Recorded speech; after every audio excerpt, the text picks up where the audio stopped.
Distribuição Sinapse Etcheomo.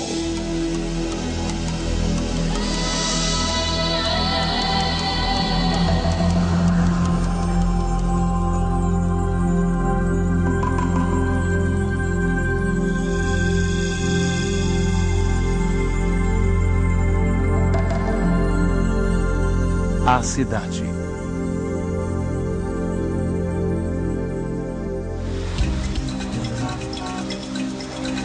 No mundo todo, as cidades grandes são caldeirões de intensa atividade. Nas cidades reúne-se uma grande variedade de seres humanos. Pessoas de cores, religiões, culturas e costumes diferentes vivem lado a lado.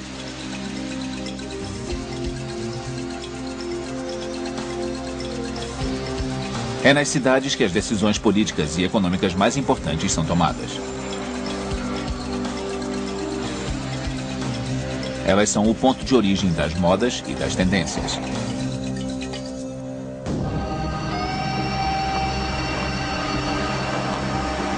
Nas cidades, os contrastes são grandes. A miséria e o esplendor existem paralelamente. As cidades contêm multidões enormes, mas podem causar infinita solidão e angústia.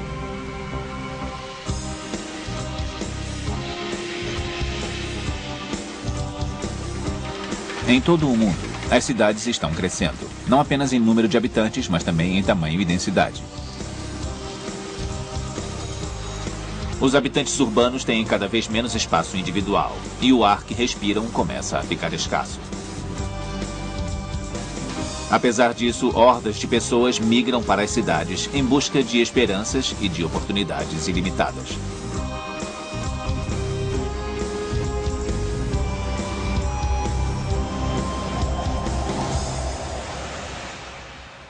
O nascimento da civilização.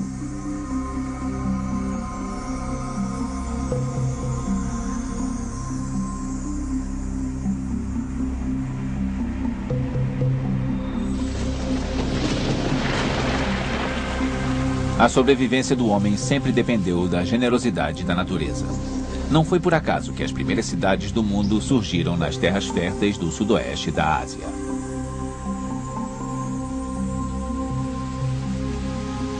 Hoje restam poucos vestígios dessas cidades primitivas. Apenas cerca de 12 sítios arqueológicos foram parcialmente escavados. Çatalhöyük, na Turquia, foi construída há cerca de 8.000 anos. Os habitantes dessas primeiras cidades estocavam alimentos. Isso permitiu que alguns indivíduos se dedicassem a outras ocupações em vez de trabalhar a terra.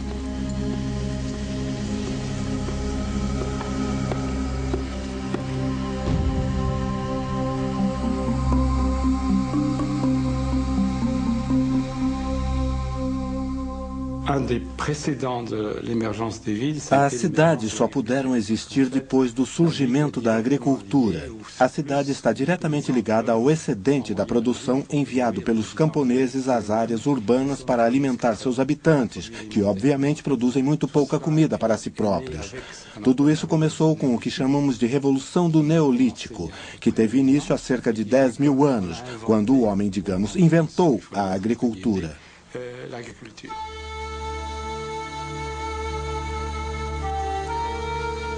As grandes cidades da Suméria foram construídas há 5.000 anos às margens dos rios Tigre e Eufrates. Elas contavam com bairros especializados. As moradias eram todas construídas bem próximas umas às outras no mesmo plano, dividido por ruas e cercado de fortificações.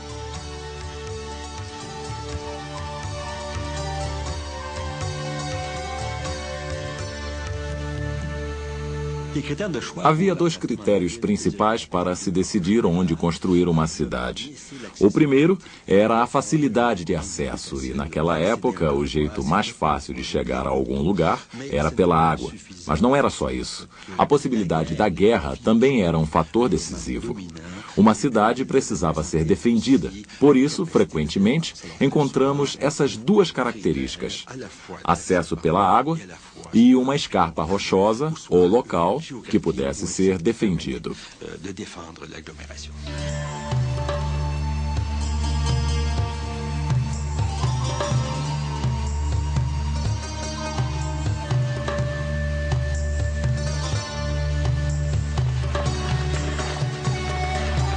Com seus mercados, templos, prédios administrativos e oficinas, a cidade de Ur tinha uma população de quase 25 mil habitantes. A sociedade sumeriana foi muito próspera. Os sumerianos inventaram a escrita, a arquitetura, leis, em outras palavras, a civilização.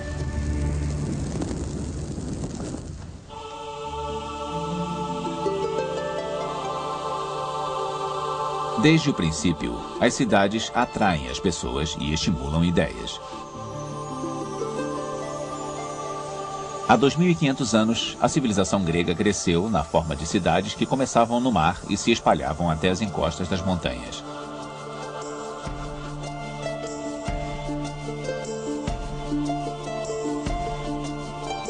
Palas Atena, a deusa grega da sabedoria, deu seu nome à cidade de Atenas. A influência intelectual de sua cidade se estendeu até as fronteiras do mundo conhecido. Os atenienses consideravam a liberdade muito importante. Eles discutiam questões públicas na ágora, ou praça do mercado. Foi assim que nasceu a democracia.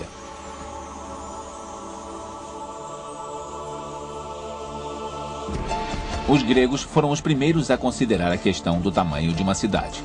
Eles acreditavam que uma cidade deveria depender de seus próprios recursos e dos produtos das localidades rurais próximas. Mas a terra árida da Grécia não era muito abundante. E esse não era o único obstáculo ao crescimento das cidades. Quando uma cidade alcançava um determinado tamanho, com uma população entre 20 e 30 mil habitantes, costumava-se começar uma nova cidade, uma nova colônia. Eles achavam que acima de um determinado número de habitantes, seu sistema de democracia mais ou menos direta não funcionaria. Eles não conseguiriam reunir todo mundo e ouvir suas opiniões. Por isso, as cidades gregas nunca foram muito grandes, ao contrário das romanas.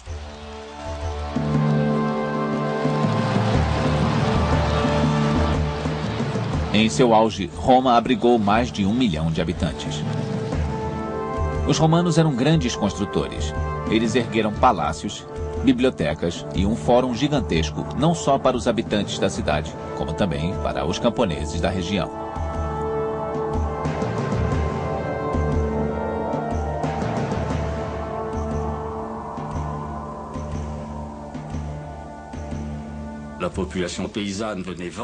Os camponeses vinham vender seus produtos e comprar roupas e ferramentas.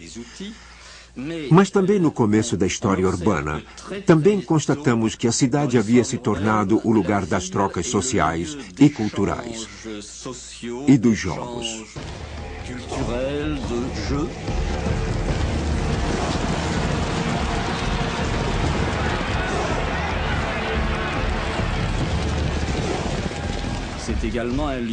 É também o local onde as pessoas se reúnem para cerimônias religiosas, celebrações, festivais. E isso continuou até o século XX com o futebol.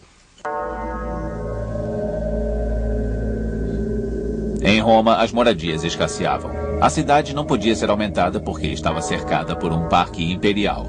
E as novas construções constantes ocupavam os terrenos disponíveis. A Roma antiga tinha um sério problema de superpopulação, além de ter de lidar com a poluição. A higiene em Roma não era como hoje em dia, apesar de os cidadãos terem acesso à água, pois havia fontes e banhos públicos.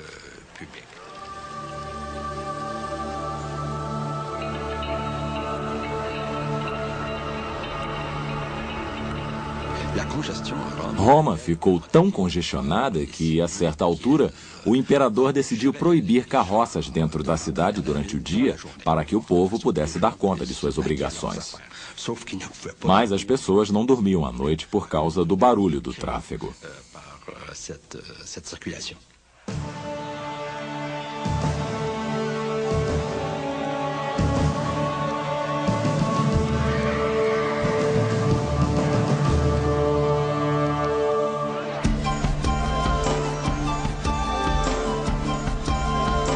Existiam cerca de 200 feriados religiosos ou civis no calendário romano. Dizia-se que um romano preferiria morrer a viver sem espetáculos.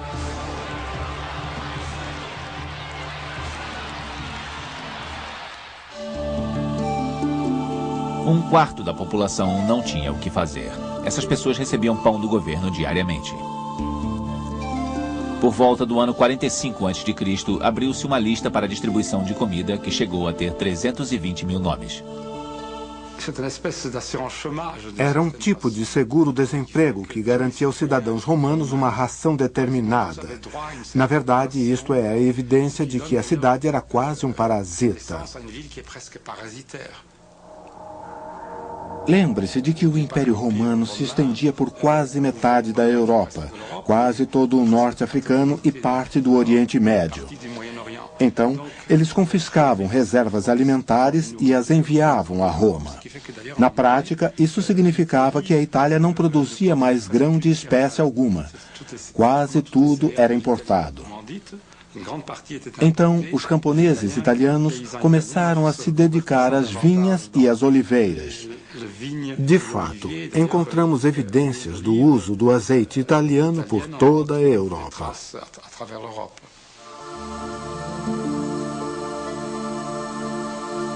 Roma deu origem a muitas cidades semelhantes.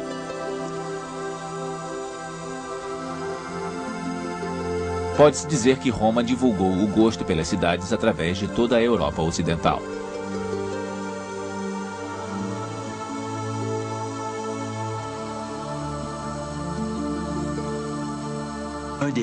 Um dos projetos ainda evidentes em toda a Europa é o modelo romano da interseção de duas ruas.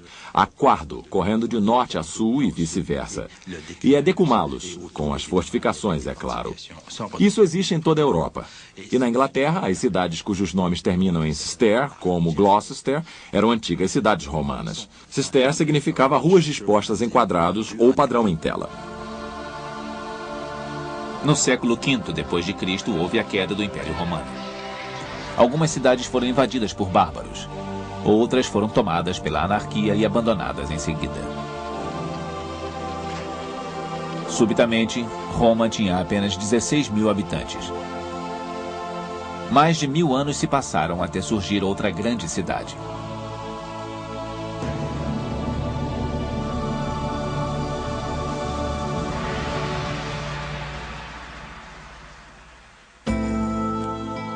Das fortalezas à periferia.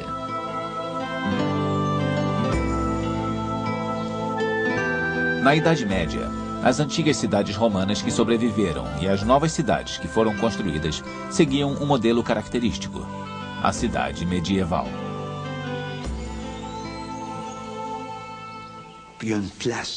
Havia uma praça de mercado central que era usada para o comércio e para demonstrações ou celebrações civis. Além disso, a cidade era murada, pois nessa época o poder estava diretamente relacionado à terra. Os senhores possuíam terras e a única maneira que tinham de aumentar seu poder era adquirir mais terras. E por último, a igreja cristã estava sempre presente. Ela oferecia todos os serviços sociais: escolas, hospitais, proteção aos velhos e doentes. As cidades, então, tinham conventos, paróquias e uma catedral, o símbolo essencial da cidade medieval.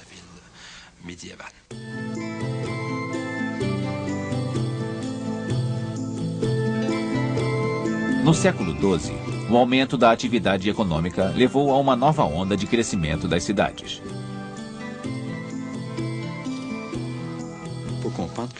Em tempos medievais, os habitantes urbanos tinham privilégios consideráveis. Os habitantes da área rural local eram servos do senhor de terra e tinham o compromisso de realizar sua parte do trabalho na terra, pagar dízimos da produção e prestar serviço militar. Aqueles que viviam dentro das cidades escapavam de tudo isso, pois pagavam impostos. Por isso, era bastante vantajoso morar na cidade.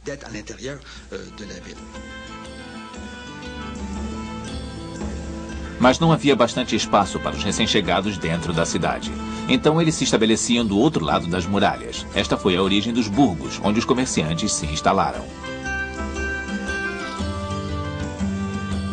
Mesmo assim, as cidades medievais continuaram bem pequenas, raramente com mais de 50 mil habitantes. Mas mesmo pequenas foram responsáveis por inovações.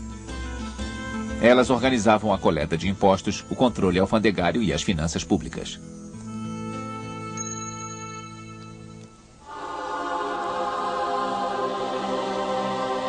As condições de vida eram ruins. Ruas estreitas e casas altas bloqueavam a luz do sol.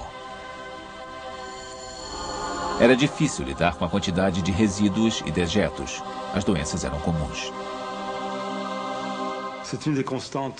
Essa é uma das constantes da história urbana que não se alterou até o século XX. A taxa de mortalidade era maior nas cidades do que no campo, especialmente a da mortalidade infantil, das crianças que morrem antes de 1 ano de idade. A proporção era quase de 2 para 1. Se crianças e jovens não migrassem do campo para a cidade, a população urbana teria diminuído.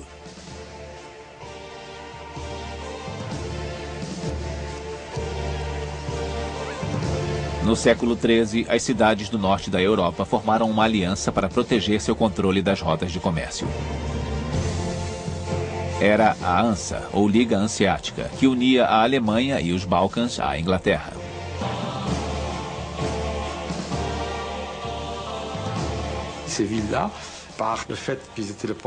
Por servirem de porto para grandes frotas, essas cidades receberam grandes quantidades de dinheiro, o que lhes deu um padrão de vida mais alto e permitiu a construção de casas mais bonitas, monumentos mais esplêndidos e assim por diante. Na época, as desigualdades entre as cidades eram, sem dúvida, maiores do que as desigualdades entre países.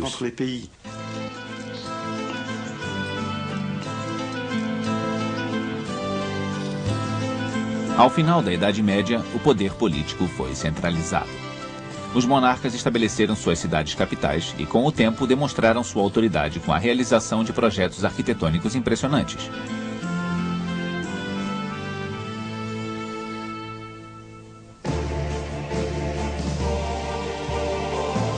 No outro lado do Atlântico, no Novo Mundo das Américas, as primeiras cidades fizeram sua aparição no começo do século XVII. Assim como Nova York, chamada então de Nova Amsterdã. O comércio era intenso nessas novas cidades, e elas logo se tornaram o foco de atividades ilimitadas.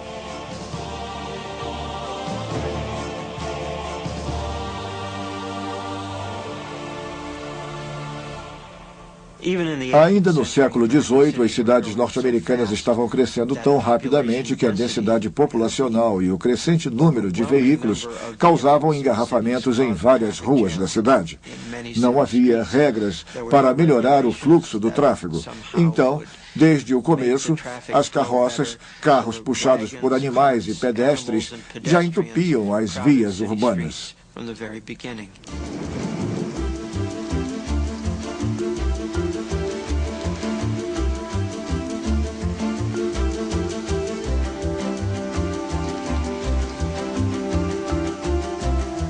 No século XIX, a Revolução Industrial transformou pequenas lojas de artesanato em fábricas de verdade.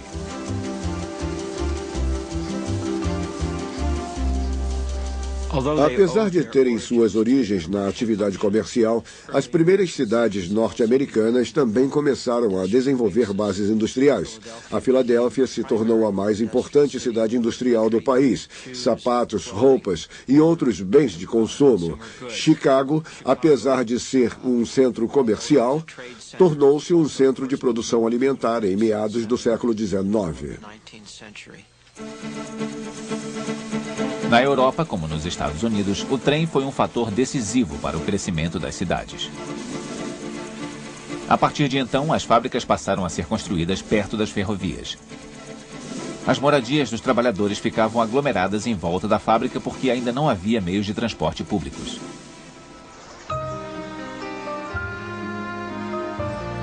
Na Europa, a necessidade de mão de obra das fábricas estimulou o êxodo rural.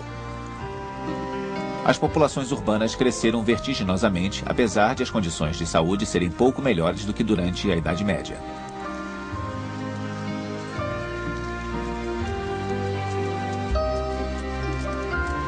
Em 1810, Londres se tornou a segunda cidade na história a ter 1 milhão de habitantes.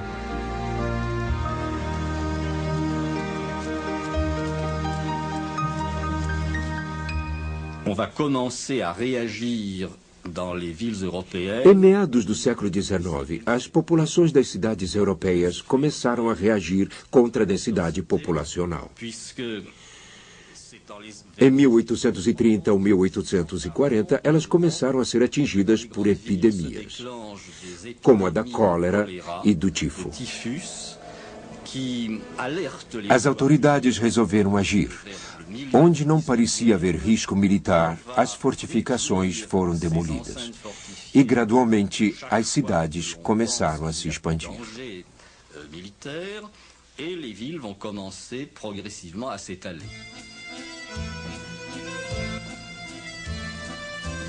Pouco a pouco, as cidades se deslocaram para se adaptarem às exigências da era industrial. Em 1853, o barão Haussmann, prefeito de Paris, iniciou a tarefa de transformar a cidade completamente.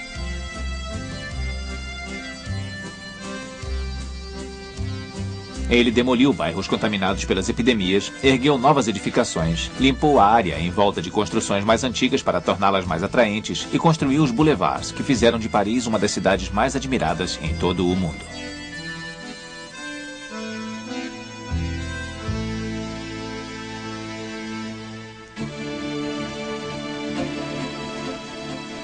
Os Estados Unidos estavam abarrotados de recursos naturais esperando para ser explorados.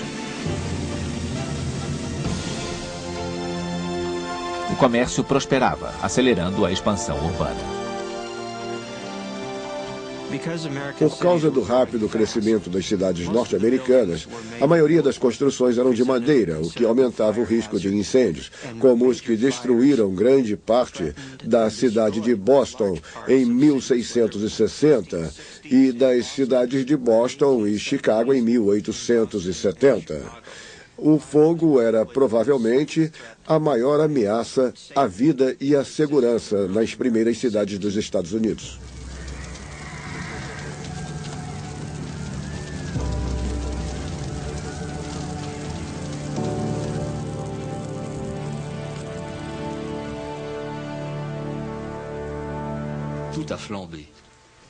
Tudo ardeu em chamas. Quando as estruturas foram refeitas, as autoridades locais disseram: nada de construções de madeira, tudo deve ser de tijolo ou pedra. E na mesma época, um homem disse: vou construir um arranha-céu. Os arranha-céus foram construídos em Chicago, porque era uma oportunidade de fazer algo novo.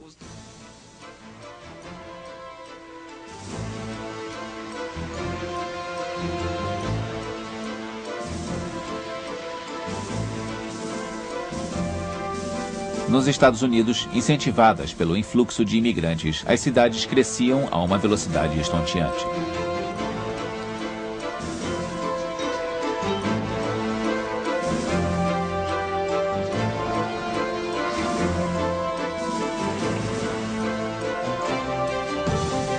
No começo do século XX, as cidades modernas já haviam adotado a forma que têm atualmente. Prédios altíssimos, teatros e cinemas.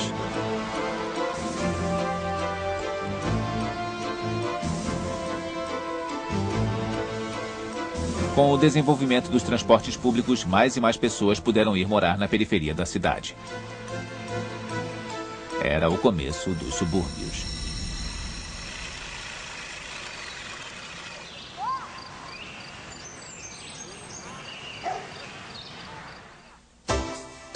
Escolhendo uma cidade.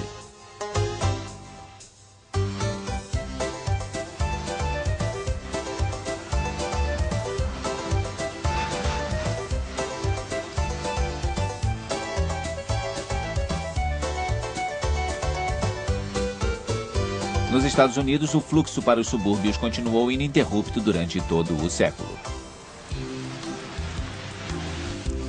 Nos subúrbios, onde a terra e os impostos eram mais baratos, a classe média pôde atingir o sonho americano. Uma casa própria com um jardim onde as crianças podiam brincar em segurança.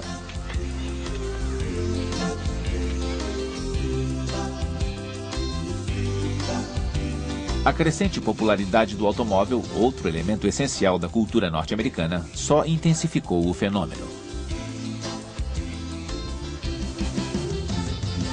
Os automóveis foram muito importantes para o desenvolvimento dos subúrbios nos Estados Unidos do pós-guerra, porque tornaram novos locais e novos territórios acessíveis à população. Não era mais necessário depender da proximidade das linhas de bonde, trens, balsas.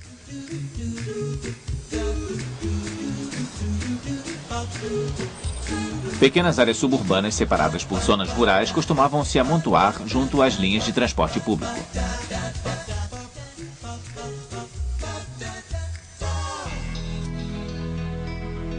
Depois, elas deram lugar a vastas áreas residenciais que devoraram as zonas rurais adjacentes.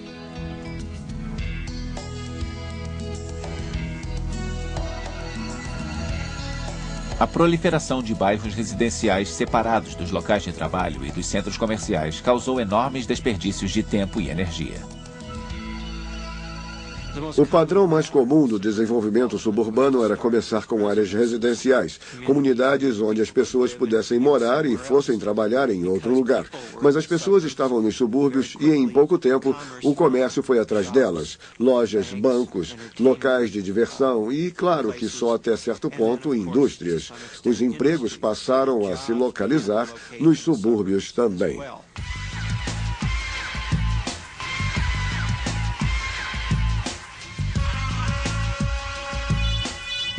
Marcadas pelas vias expressas necessárias para o transporte dos moradores do subúrbio, as cidades foram divididas em guetos.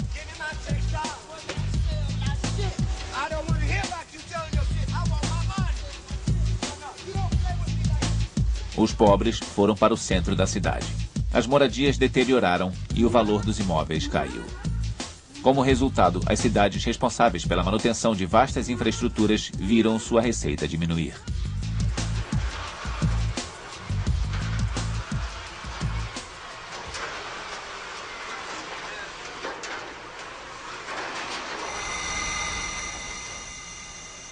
Desde meados da década de 70, há pessoas lutando para ressuscitar o centro de várias grandes cidades norte-americanas.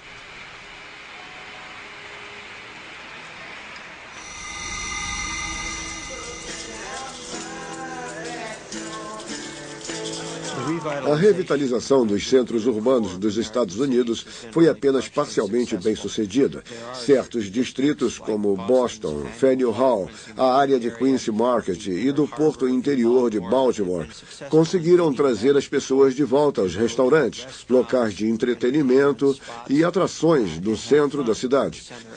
Mas apenas alguns distritos em algumas cidades do país conseguiram atrair moradores para o centro urbano, pois os motivos para viver longe continuam muito fortes.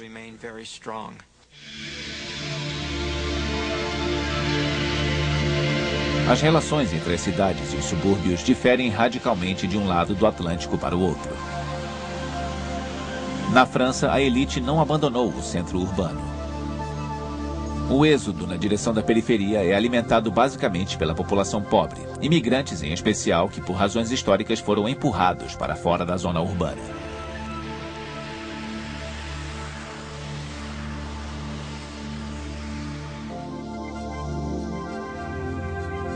Inspirados por Le Corbusier, uma das maiores figuras da arquitetura do século XX, os planejadores urbanos franceses dos anos 50 e 60 queriam dar melhores condições de vida aos trabalhadores do futuro.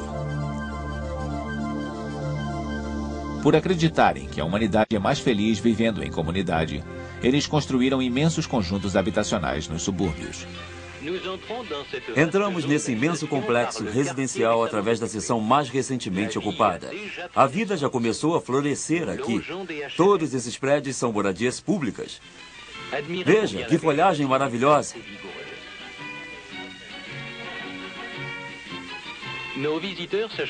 Nossos visitantes se dirigem para um apartamento com verdadeiros inquilinos. Por alguns momentos, experimentarão uma cálida intimidade. A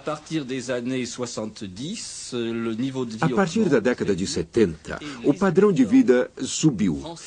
E os inquilinos franceses, em geral, que haviam encontrado apartamentos nesses conjuntos habitacionais, começaram a ser seduzidos pelo sonho americano de uma casa para cada família.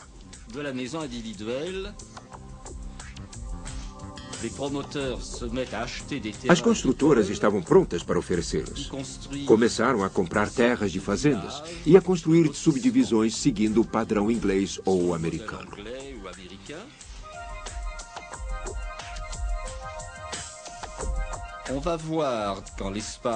Em 15 anos, a maior parte da população que habitava essas cidades suburbanas comprou uma casa e se mudou. Nessa época, a França se tornou o destino de muitos imigrantes. Cidadãos das ex-colônias francesas no norte e no centro da África iam para a França, porque a oferta de trabalho era grande. E já que não havia outras moradias, eles se dirigiram para todos esses conjuntos habitacionais suburbanos.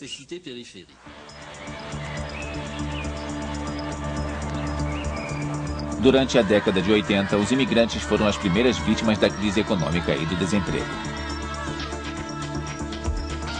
A miséria e a violência foram morar nos subúrbios da França.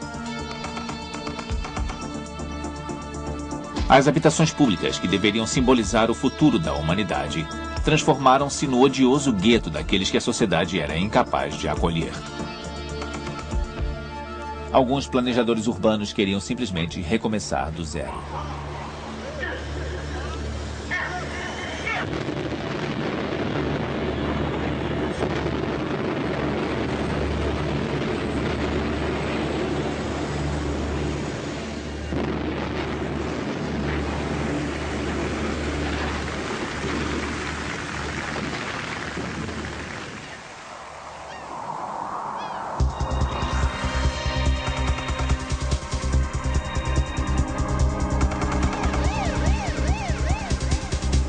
O crime e a tensão social estão por toda parte. Isso ajuda a sustentar uma aversão às cidades que não é novidade na história humana.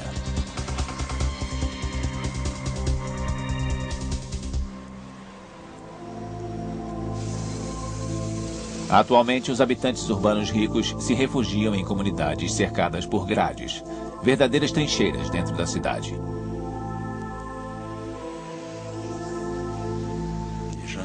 Os ricos podem arcar com coisas que lhes trazem conforto. Gostando ou não, vivemos em uma sociedade violenta e, por isso, nós nos protegemos como na Idade Média, com cercas e guardas armados.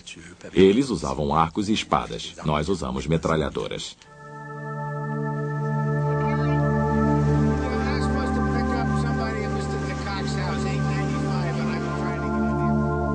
Quatro milhões de norte-americanos vivem dessa forma, protegidos por guardas e câmeras de vídeo. Na periferia das cidades americanas desenvolveram-se diversos condomínios fechados. São lugares cercados por muros e portões com guardas que deixam as pessoas entrar e sair. Acho que isso não é um modelo de futuro, pois é possível apenas para os cidadãos americanos mais ricos que se sentem tão ameaçados, tão temerosos da vida que os cerca, que optam por morar nesses lugares. A maioria não quer isso.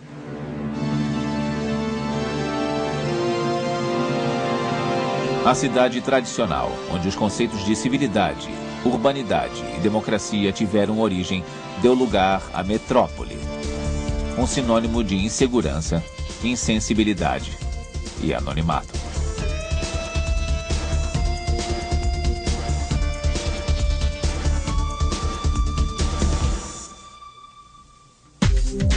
Viver na cidade.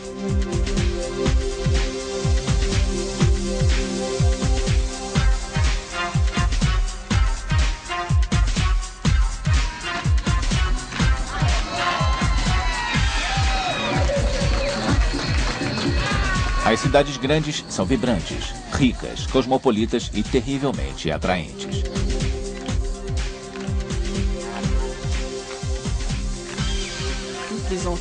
Todos os estudos sociológicos tendem a mostrar que sim, as pessoas vêm procurar trabalho, mas na verdade a miragem da cidade grande parece ser o fator decisivo da atualidade. A cidade grande é onde você se diverte, onde estão os cinemas e os teatros, é onde as coisas acontecem.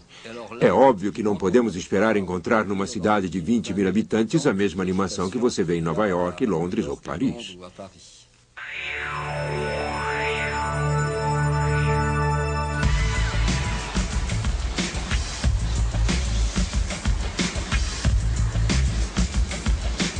Nova York é uma das cidades mais cosmopolitas do mundo.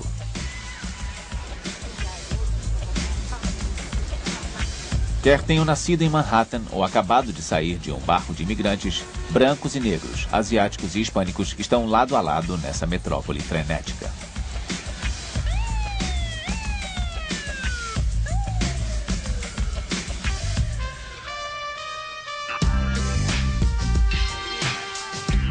Nova York é conhecida por seus famosos arranha-céus, que abrigam escritórios de onde saem decisões que repercutem no mundo inteiro.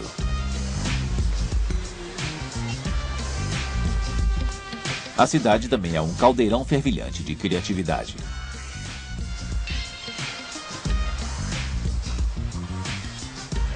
Seu prestígio é tal que, para artistas de todo o mundo, apresentar-se em um palco nova-iorquino significa a consagração máxima.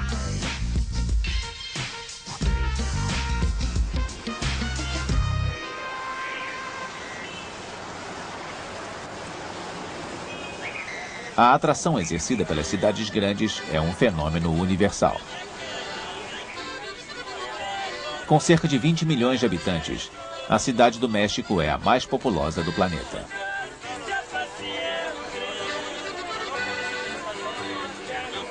A Cidade do México tem um rico passado cultural, mas está cheia de contrastes. A tradição e a modernidade convivem no mesmo espaço.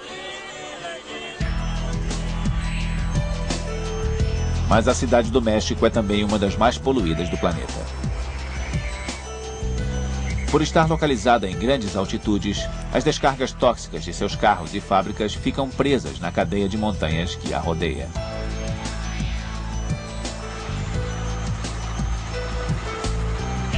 Algumas vezes o ar fica tão contaminado que dizem que passar um dia respirando na Cidade do México equivale a fumar 2 maços de cigarros.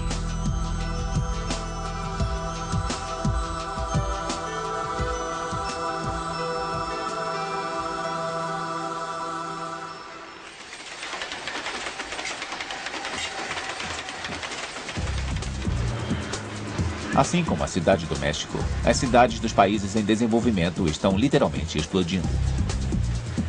Por volta de 1930, havia mais de 150 milhões de pessoas morando nos países em desenvolvimento. Atualmente, esse número é mais do que 10 vezes maior.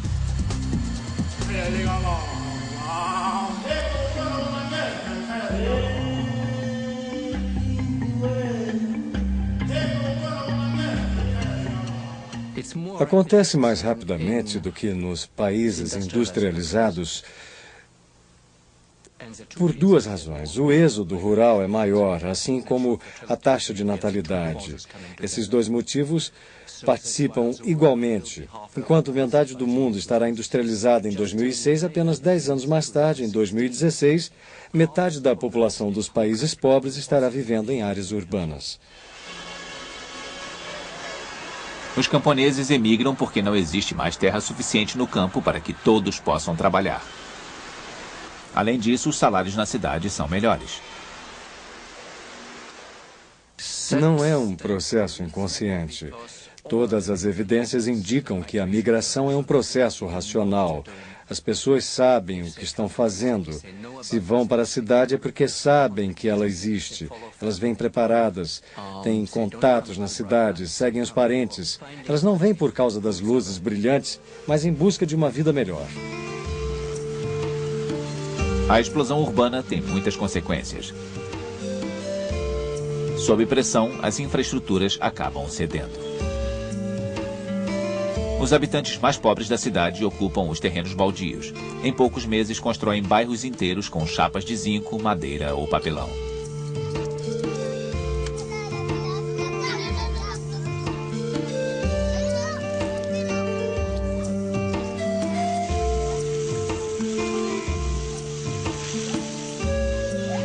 Aqueles que habitam essas favelas se esforçam ao máximo para sobreviver em condições tão precárias.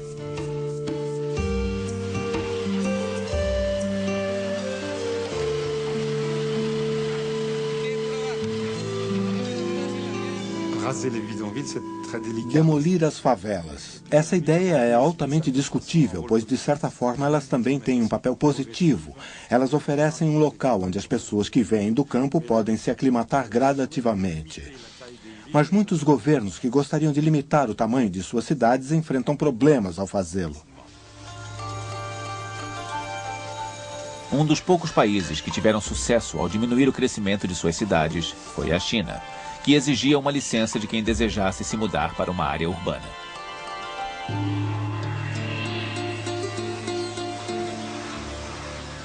Em alguns casos, entretanto, o crescimento diminui por si só.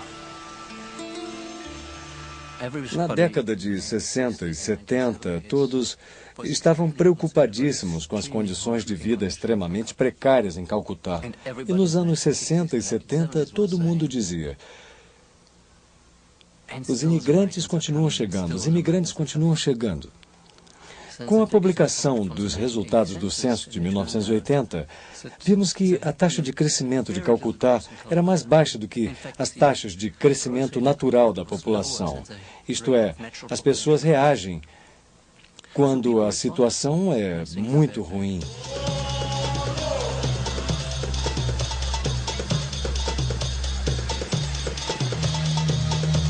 Hoje, Lagos é uma das cidades mais populosas da África, chegando perto dos 10 milhões de habitantes.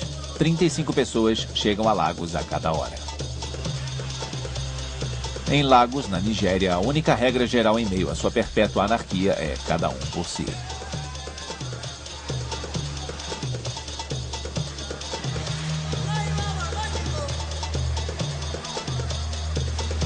Quase todos os serviços foram privatizados, incluindo educação, saúde e transporte.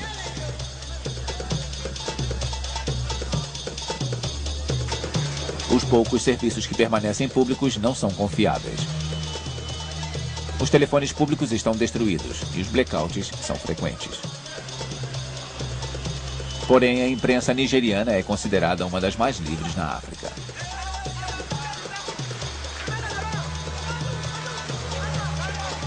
Apesar da repressão, greves e passeatas estudantis são muito comuns. Mesmo assim, Lagos continua sendo um lugar onde as pessoas negociam, um eldorado para aqueles que sonham com a riqueza.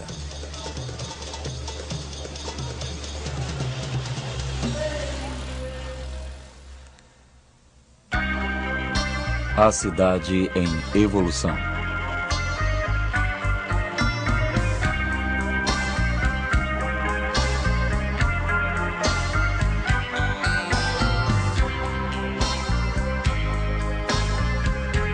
Em 1960, a maioria das grandes cidades estava localizada na América do Norte e na Europa.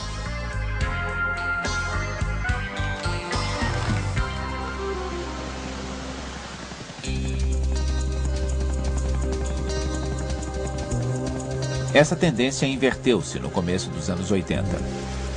Hoje, das 20 cidades que têm mais de 10 milhões de habitantes em todo o mundo, 16 pertencem a países em desenvolvimento.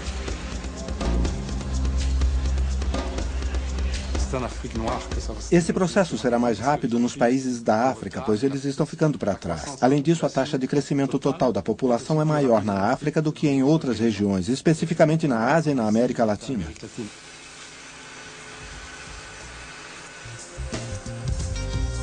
Entre as cidades dos países industrializados, onde se tenta melhorar a qualidade de vida dos cidadãos, e as cidades dos países em desenvolvimento, onde as autoridades estão tentando oferecer um mínimo de infraestrutura, as diferenças são colossais, mas os problemas são os mesmos.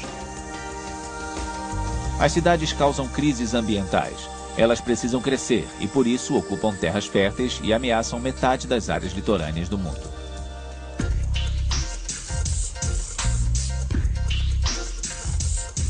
O terceiro milênio será a era da megacidade, da cidade gigante e cheia de tentáculos espalhando-se sobre imensas áreas urbanizadas.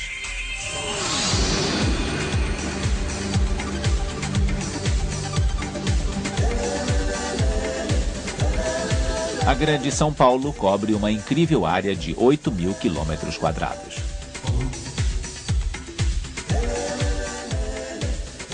As megacidades têm atraído tremenda atenção. Elas são dramáticas, são impressionantes. Não acho que isso seja de grande importância. Na minha opinião, é só uma questão de abastecimento. E hoje em dia, com os transportes e as comunicações, os gastos podem ser consideráveis. Mas parece ser possível administrar cidades de qualquer porte, e para a maioria dos habitantes desses locais, isso parece não importar muito. Alguns mudam de uma cidade para outra, muitos passam grande parte do seu tempo em apenas uma parte dessas megacidades. Acho que é positivo o fato de a maioria das pessoas viver em cidades. Se não fosse assim, muitas delas talvez não sobrevivessem. Para viver, é preciso ocupar parte de um território. Quanto mais cresce a população mundial, maior será o número de pessoas que não poderá viver em um pedaço de terra individual. Por isso, acho que é bom as populações viverem concentradas.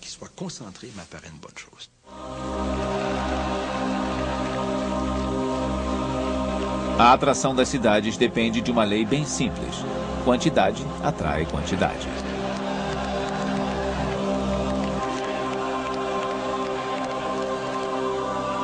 Mas a cidade não é apenas um local para encontrar outras pessoas. Ela também revela injustiças e disparidades sociais.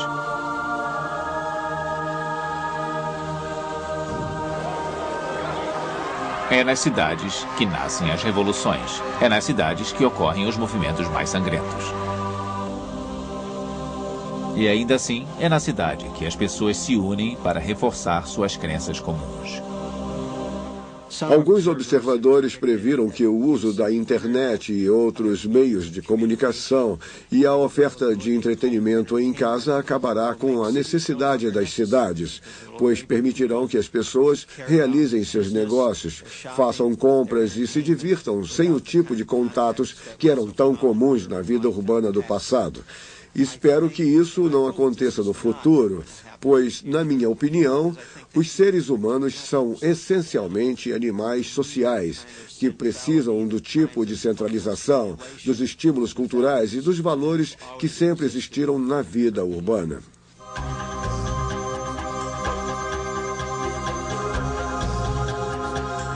Paris, Nova York, Veneza, Londres. Esses nomes evocam imagens de todo tipo de monumentos famosos.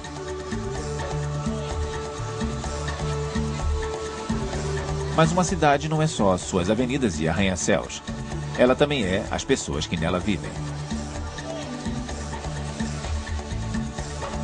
O que seria de uma cidade sem seus odores, seus sons e, acima de tudo, sem a interação de seus habitantes? As relações sociais nas áreas urbanas são diferentes porque as pessoas podem escolher como se dão os relacionamentos, com que pessoas se relacionar. As áreas urbanas são diferentes porque todos os tipos de gente que em outros lugares seriam minorias podem constituir verdadeiras multidões nas cidades. E é por isso que as cidades são centros de inovação, uma área em que isso se torna dramaticamente claro. É a política, novas ideias, pessoas apoiando novas ideias, pessoas promovendo novos ideais e mudanças políticas. Isso é um fenômeno urbano. Na Idade Média, as pessoas construíam catedrais que pouco a pouco aproximavam-se do céu. Atualmente, nas nossas modernas metrópoles, construímos torres que desafiam as leis da física.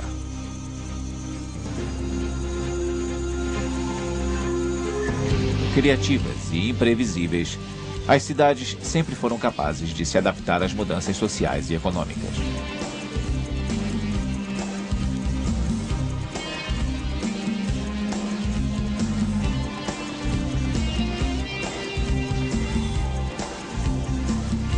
Entre as cruéis metrópoles e a cidade ideal, o espaço urbano do século XXI continuará a se reinventar.